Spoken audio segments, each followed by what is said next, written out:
ആകാശവാണി. നമസ്കാരം. വാർത്തകൾ വായിക്കുന്നത് സോഫിയ ഡാനിയൽ.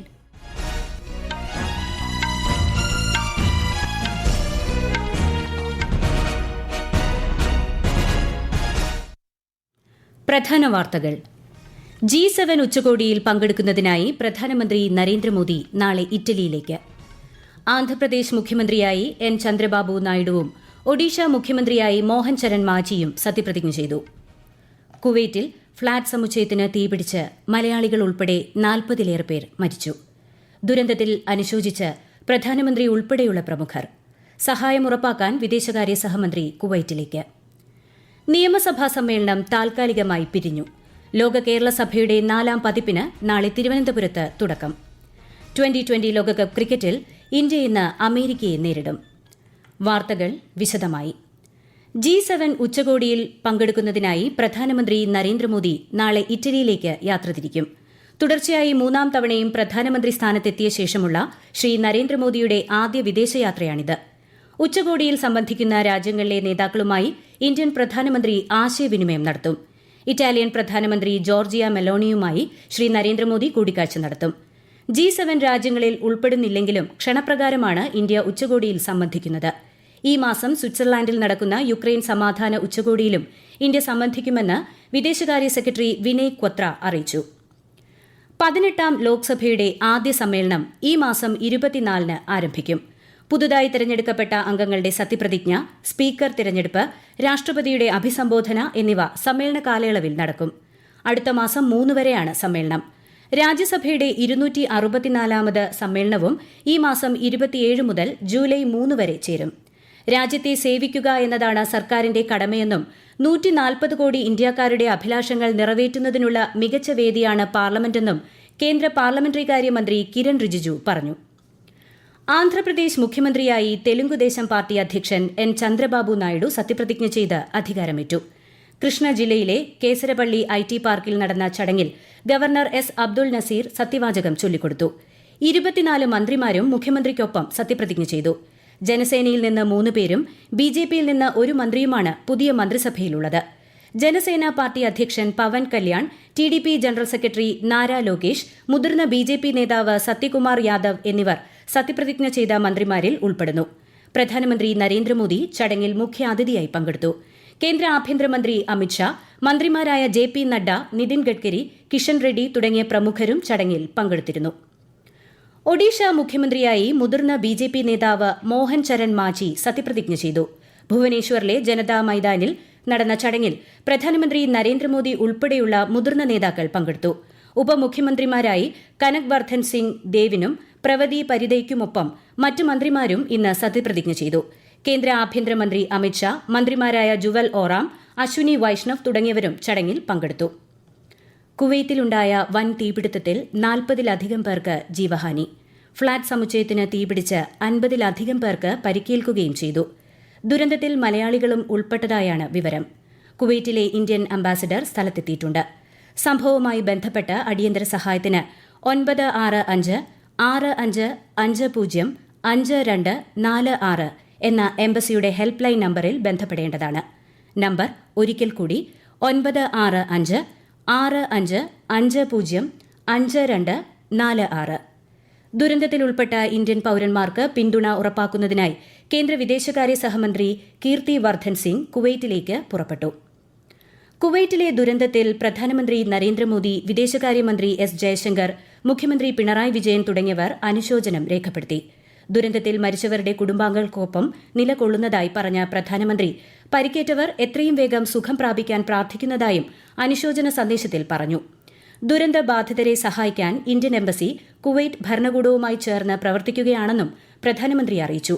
അപകടത്തിൽപ്പെട്ടവരുടെ കുടുംബങ്ങളെ അനുശോചനം അറിയിക്കുന്നതായും എല്ലാവർക്കും ഇന്ത്യൻ എംബസി പൂർണ്ണ സഹായം നൽകുമെന്നും വിദേശകാര്യമന്ത്രി അറിയിച്ചു.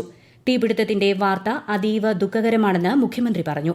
സംഭവത്തിൽ അടിയന്തര ഇടപെടൽ ആവശ്യപ്പെട്ട് മുഖ്യമന്ത്രി വിദേശകാര്യമന്ത്രിക്ക് കത്തയച്ചു. 15ാം കേരള നിയമസഭയുടെ 11ാം സമ്മേളനം ഇന്ന് താൽക്കാലികമായി പിരിഞ്ഞു. നാളെ മുതൽ ഈ മാസം 18 വരെ സഭ ചേരുന്നതല്ല. ലോക കേരള സഭ, ബക്രീദ് എന്നിവയ്ക്ക് ശേഷം 19-ന് സഭ പുനരാരംഭിക്കും. പെരിയാറിൽ മത്സ്യങ്ങൾ ചത്തുപൊങ്ങിയതിന്റെ യഥാർത്ഥ കാരണം കണ്ടെത്തി ശാശ്വതമായ നടപടി സ്വീകരിക്കുമെന്ന് മന്ത്രി സജി ചെറിയാൻ. നിയമസഭയിൽ ചോദ്യോത്തരവേളയിൽ സംസാരിക്കുകയായിരുന്നു അദ്ദേഹം. മത്സ്യങ്ങൾ ചത്തുപൊങ്ങിയതിന്റെ കാരണം രാസമാലിന്യമാണ് എന്ന് ഇപ്പോൾ പറയാനാകില്ലെന്നും അദ്ദേഹം പറഞ്ഞു. സംഭവത്തിൽ ആകെ 1355 ലക്ഷം രൂപയുടെ നഷ്ടമാണ് കണക്കാക്കിയിട്ടുള്ളത്. ന്യായമായ നഷ്ടപരിഹാരം ബന്ധപ്പെട്ടവർക്ക് നൽകുമെന്നും അദ്ദേഹം സഭയെ അറിയിച്ചു. ലോക കേരള സഭയുടെ 4ാം പതിപ്പ് നാളെ ആരംഭിക്കും. വൈകുന്നേരം തിരുവനന്തപുരം നിശാഗന്ധി ഓഡിറ്റോറിയത്തിൽ നടക്കുന്ന പൊതുയോഗത്തോടെയാണ് പരിപാടികൾക്ക് തുടക്കമാവുക. ശനിയാഴ്ച വരെ നടക്കുന്ന പരിപാടിയിൽ 103 രാജ്യങ്ങളിൽ നിന്നും 25 സംസ്ഥാനങ്ങളിൽ നിന്നുമുള്ള കേരളീയ പ്രവാസി പ്രതിനിധികൾ പങ്കെടുക്കും. ഈ വാർത്തകൾ ആകാശവാണിയിൽ നിന്ന്.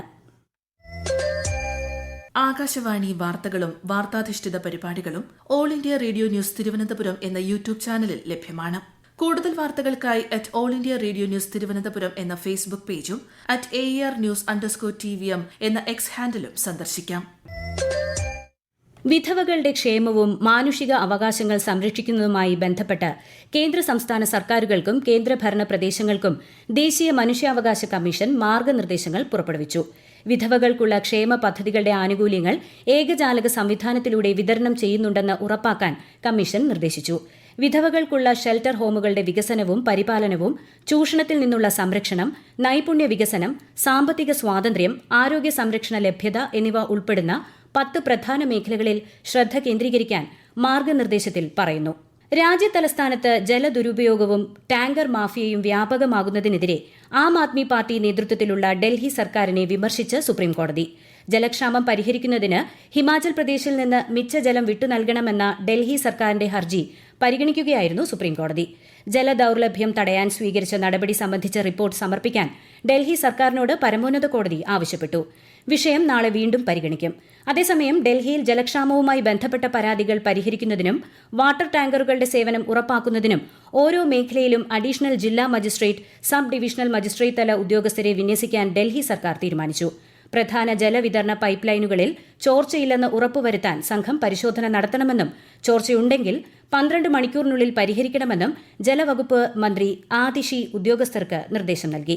ലോകത്ത് അതിവേഗം വളരുന്ന സമ്പദ് വ്യവസ്ഥയായി ഇന്ത്യ നിലനിൽക്കുമെന്ന് ലോകബാങ്ക് റിപ്പോർട്ട്. വിശദാംശങ്ങളിലേക്ക്. അടുത്ത 3 സാമ്പത്തിക വർഷം 6.7% വളർച്ചാ നിരക്കുമായി സ്ഥിരതയാർന്ന വളർച്ച ഇന്ത്യക്കുണ്ടാകുമെന്ന് ലോകബാങ്ക് റിപ്പോർട്ടിൽ പറയുന്നു. ആഭ്യന്തര ആവശ്യകത ശക്തമായതും നിക്ഷേപത്തിലെ വളർച്ചയും സേവന മേഖലയിലെ ഊർജ്ജസ്വലമായ പ്രവർത്തനങ്ങളും കരുത്തുറ്റ വളർച്ചയ്ക്ക് കാരണമാകും. 2024-25 സാമ്പത്തിക വർഷത്തിലെ രാജ്യത്തിന്റെ വളർച്ചാ നിരക്ക് 6.6% ആയിരിക്കുമെന്നാണ് ലോകബാങ്ക് പ്രവചനം. ആഗോള സാമ്പത്തിക വീക്ഷണ റിപ്പോർട്ടിലാണ് ഈ വിവരമുള്ളത്. അതേസമയം ഇന്ത്യയുടെ വളർച്ചാ നിരക്ക് 2024-25 വർഷത്തിൽ 6.5% നിന്ന് 6.8% വർദ്ധിക്കുമെന്നാണ് അന്താരാഷ്ട്ര നാണയനിധി നേരത്തെ പ്രവചിച്ചിട്ടുള്ളത്. ആഭ്യന്തര ആവശ്യകതയുടെ വർധനവും തൊഴിലെടുക്കാൻ പ്രാപ്തിയുള്ള പ്രായത്തിലുള്ളവർ ഏറുന്നതും കണക്കിലെടുത്താണ് ഈ പ്രവചനം. News desk, Akashvani. 2020 ലോകകപ്പ് ക്രിക്കറ്റിൽ ഇന്ത്യ ഇന്ന് അമേരിക്കയെ നേരിടും. നാസോ കൌണ്ടി ഇന്റർനാഷണൽ ക്രിക്കറ്റ് സ്റ്റേഡിയത്തിൽ രാത്രി 8 മണിക്കാണ് മത്സരം.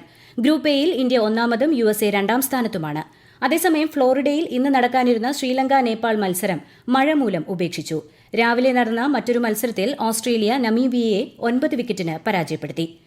നീറ്റ് UG ഫലപ്രഖ്യാപനത്തിന് പിന്നാലെ പതിവായി ഉണ്ടാകുന്ന സംശയങ്ങളും അതിനുള്ള മറുപടികളും പുറത്തിറക്കി നാഷണൽ ടെസ്റ്റിംഗ് ഏജൻസി. ഈ മാസം 4-ന് പ്രഖ്യാപിച്ച നീറ്റ് പരീക്ഷാഫലത്തിൽ അപാകതയുണ്ടെന്ന ആരോപണത്തിന്റെ പശ്ചാത്തലത്തിലാണ് സംശയങ്ങൾക്കുള്ള മറുപടി പുറത്തിറക്കിയത്. സമയനഷ്ടത്തിന് വിദ്യാർത്ഥികൾക്ക് അധിക മാർക്ക് നൽകുന്നതിൽ പരാതി പരിഹാര സമിതിയുടെ പങ്കുമായി ബന്ധപ്പെട്ട പരാതികൾ വസ്തുതകളുടെ അടിസ്ഥാനത്തിൽ തീർപ്പാക്കാൻ സമിതി രൂപീകരിച്ചതായി NTA അറിയിച്ചു. നീറ്റ് UG പരീക്ഷയിൽ 1500-ലധികം വിദ്യാർത്ഥികൾക്ക് ലഭിച്ച ഗ്രേസ് മാർക്ക് അവലോകനം ചെയ്യാൻ കേന്ദ്ര വിദ്യാഭ്യാസ മന്ത്രാലയം 4-അംഗ സമിതിക്ക് രൂപം നൽകിയിരുന്നു. പ്രധാന വാർത്തകൾ വീണ്ടും. G7 ഉച്ചകോടിയിൽ പങ്കെടുക്കുന്നതിനായി പ്രധാനമന്ത്രി നരേന്ദ്രമോദി നാളെ ഇറ്റലിയിലേക്ക്. ആന്ധ്രാപ്രദേശ് മുഖ്യമന്ത്രിയായി N ചന്ദ്രബാബു നായിഡുവും ഒഡീഷ മുഖ്യമന്ത്രിയായി മോഹൻ ചരൺ മാഞ്ചിയും സത്യപ്രതിജ്ഞ ചെയ്തു. കുവൈറ്റിൽ ഫ്ളാറ്റ് സമുച്ചയത്തിന് തീപിടിച്ച് മലയാളികൾ ഉൾപ്പെടെ 40-ലേറെ പേർ മരിച്ചു. ദുരന്തത്തിൽ അനുശോചിച്ച് പ്രധാനമന്ത്രി ഉൾപ്പെടെയുള്ള പ്രമുഖർ. സഹായം ഉറപ്പാക്കാൻ വിദേശകാര്യ സഹമന്ത്രി കുവൈറ്റിലേക്ക്.